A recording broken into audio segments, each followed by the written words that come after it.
चलिए अब समझते हैं अध्याय 13 पर्यायवाची शब्द सिनोनिम्स। हर एक वस्तु व प्राणी का कोई ना कोई नाम होता है।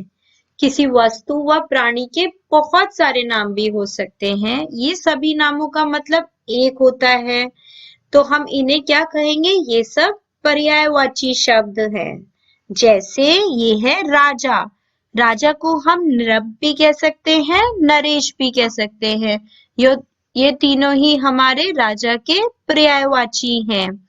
ये हमारी है जैसे मछली। मछली को हम मत्स्य भी कह सकते हैं और मीन भी कह सकते हैं। तो ये तीनों ही हमारे मछली के पर्यायवाची शब्द हैं। अब ये है हमारा पानी। पानी को हम जल भी कह सकते हैं और नीर भी कह सकते हैं। ये तीनों ही हमारे पर्यायवाची शब्द हैं। ये क्या है? आग। आग को हम अग्नि भी कह सकते हैं, हम पावक भी कह सकते हैं। इन तीनों का अर्थ समान होता है, मतलब इन तीनों का एक ही अर्थ है। समान अर्थ देने वाले शब्द ही पर्यायवाची या समानार्थी शब्द कहलाते हैं। पर्यायवाची शब्द कौन से हुए? फिर पर्यायवाची शब्द वो होते हैं जिनका सबका अर्थ समान होता है। चलिए अब कुछ पर्यायवाची शब्द याद करते हैं। आँख। आँख को हम क्या कह सकते हैं? नैन, लोचन, नेत्र। ये सब आँख के पर्यायवाची शब्द हैं। पक्षी को हम क्या कह सकते हैं? विहग, पंछी, खग। फूल को हम क्या कह सकते हैं? पुष्प, कुसुम, सुमन। पहाड़ को हम क्या कह सकते हैं? पर्वत, गिरी, शैल।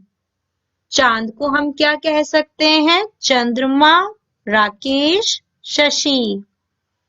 ईश्वर को हम क्या कह सकते हैं? भगवान, प्रभु, परमात्मा। हवा को हम क्या कह सकते हैं? वायु, पवन, समीर।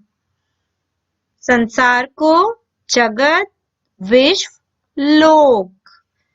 औरत को महिला, नारी, स्त्री।